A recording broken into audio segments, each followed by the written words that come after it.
ಹಾಗೆ ಇಲ್ಲಿಯ ಏನಪ್ಪ ಅಂತಂದ್ರೆ ನಮ್ಮ ಭಾರತದಲ್ಲಿ ತಮ್ಮದ ನೆಲೆಯನ್ನು ಗಟ್ಟಿ ಮಾಡಿಕೊಂಡು ಭಾರತವನ್ನು ತಮ್ಮ ವಶ ಮಾಡ್ಕೊಬೋದು ಏನೇನು ಹುಚ್ಚು ಕನಸುಗಳು ಅವೆಲ್ಲ ಅಸಾಧ್ಯದ ಮಾತಾಗಿದ್ದು ಗೊತ್ತಿದ್ದು ಅದು ಗೊತ್ತಿಲ್ಲದೇನೋ ಇವತ್ತು ಭಯೋತ್ಪಾದಕರಾಗಿ ಇಡೀ ದೇಶಕ್ಕೆ ಸಾಕಷ್ಟು ಜನರಿಗೆ ತೊಂದರೆ ಕೊಟ್ಟರು ಅನ್ನೋದು ಅಷ್ಟು ಸತ್ಯದ.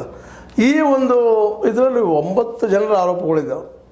9 ಜನರ ಆರೋಪಗಳಿದ್ದಾವೆ. ನಮ್ಮ ಭಾರತ ಸರ್ಕಾರ ಆರೋಪ ಮಾಡಿದ ಅಮೆರಿಕಾಗಿರ್ಬೋದು, ಇನ್ನುಳಿದಾಗಿರ್ಬೋದು. ಅದರಲ್ಲೂ ಮುಖ್ಯವಾಗಿ ಲಷ್ಕರ್ ಎ ತೊಯ್ಬಾ LET ಮತ್ತು ಇನ್ನೊಂದು ಹರ್ಕತ್ ಉಲ್ ಜಿಹಾದ್ ಇಸ್ಲಾಮಿ HUJI ಈ ಎರಡೂ ಸಂಘಟನೆಗಳು ವಿಶೇಷವಾಗಿ ಇದರಲ್ಲೇ ಈ ಭಯೋತ್ಪಾದಕರು ನಿರ್ಮಾಣ ಮಾಡುವುದು ದೊಡ್ಡ ಕೆಲಸ ಮಾಡಿದಾವೆ ಅಂತೇಳಿ ಅದರಲ್ಲೂ ಮುಖ್ಯವಾಗಿ 9 ಜನರು ಆರೋಪಿದ್ದು. ಅದರಿಗೆ ಒಬ್ಬ ಸಿಕ್ಕಿದಲ್ಲ ಅನ್ನೋ ತಂದಿದ್ದಾರೆ. ಇನ್ನು ಅವನು ಎನ್ಕ್ವೈರಿ ಈಗಾಗಲೇ 64 ವರ್ಷಗಳು ಎನ್ಕ್ವೈರಿ ಮಾಡೋದು ಇನ್ನು ಮಾತ್ರ ಮುಂದಿದ್ದು ಇವ್ರ ಮೇಲೆ ಆರೋಪಗಳು ಸಾಕಷ್ಟು ಇದ್ದಾವೆ, ಒಂದಲ್ಲ ಎರಡಲ್ಲ. ಯಾಕಂದ್ರೆ ಇದನ್ನು ಒಪ್ಪಿಕೊಂಡಿದ್ದಾರೆ ಸಹಿತ ರಾಣಾ ಆಗಿರ್ಬೋದು, ಹೆಡ್ಡೆ ಅವರಾಗಿರ್ಬೋದು, ಇಬ್ಬರು ಒಪ್ಪಿಕೊಂಡಿದ್ದಾರೆ. ಹೀಗಾಗಿ ಇವರು ಶಿಕ್ಷೆ ಆಗೋದಂತೆ ನಿಶ್ಚಿತ. ಮತ್ತು ಅಮೇರಿಕಾನು ಇಲ್ಲಿವರೆಗೆ ಜಕ್ಕೊಂಡು ಬಂದು ಈಗ ಅವ್ರನ್ನ ತಂದು ಕೊಟ್ಟದ ಅನ್ನೋದು ಅಷ್ಟ ಮುಖ್ಯದ.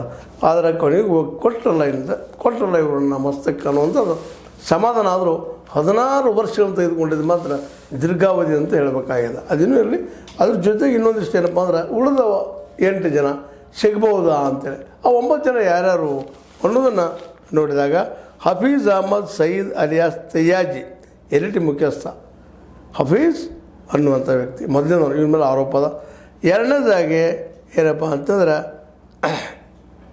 ಈ ಸಂಘಟನೆಯ 5 ಹರ್ಕತ್ ಉಲ್ ಜಿಹಾದ್ ಇಸ್ಲಾಮಿದ 5 ಜನ ಅಂದ್ರೆ ಜಾಗೀರ್ ರೆಹಮಾನ್ ಲಖ್ವಿ ಮುಖಂಡನವರು, ಸಜ್ಜಿದ್ ಮಜಿದ್ ಅಲಿಯಾಸ್ ವಾಸಿ, 4ನೇದಾಗಿ ಇಲಿಯಾಸ್ ಕಾಶ್ಮೀರಿ ಅಲ್ ಖೈದಾ ಮುಖಂಡ, 5ನೇದು ಅಬ್ದುರ್ ರೆಹಮಾನ್ ಹಶೀಮ್ ಸಯ್ಯದ್ ಅಲಿಯಾಸ್ ಅಬ್ದುರ್ ರೆಹಮಾನ್ ಅಲಿಯಾಸ್ ಪಾಷಾ, 6ನೇದಾಗಿ major Iqbal alias major Ali, 7ನೇದಾಗಿ major Sameer Ali alias major Sameer, 8ನೇದಾಗಿ David Coleman Headley alias Dawood Gilani ಮತ್ತು 9ನೇದಾಗಿ ತಹೂರ್ ರಾಣಾ. ಈ 9ನೇದಾದಂಥ ತಹೂರ್ ರಾಮನನ್ನು ಈಗ ಹಿಡಿತಕ್ಕೆ ತೆಗೆದುಕೊಂಡ್ರೆ ಇನ್ನೂ ಇವ್ರು ಎನ್ಕ್ವೈರಿ ಆಗಿ ಅದು ಅವ್ರ ಶಿಕ್ಷೆ ಆಗುವಂಥ ಎಷ್ಟು ದಿನ ತೊಗೋಬೋದು ಅನ್ನೋದು ಅಷ್ಟು ಮುಖ್ಯದ. ಈ 9 ಜನರು ಒಬ್ಬರು ಸಿಕ್ಕಿದ್ದಾರೆ. ಉಳಿದವರಂತ ಸಿಗುವ ಸಾಧ್ಯತೆಗಳಿದ್ದಾವೆ ಇಲ್ಲ ಗೊತ್ತಿಲ್ಲ. ಕೆಲವೊಂದಿಷ್ಟು ಅಫ್ಘಾನಿಸ್ತಾನದಲ್ಲಿದ್ದಾರೆ, ಪಾಕಿಸ್ತಾನದಲ್ಲಿದ್ದಾರೆ.